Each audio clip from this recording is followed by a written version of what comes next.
With the Samsung Galaxy S9, you get the option of recording 960 frames per second super slow motion videos. While these videos look quite impressive, some people have experienced them to be underexposed or very dark. Because of this, people are not able to use the slow motion feature to its full extent.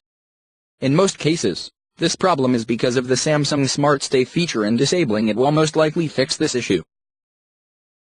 Head over to the Settings app on your smartphone. Now go to the advanced features of your S9.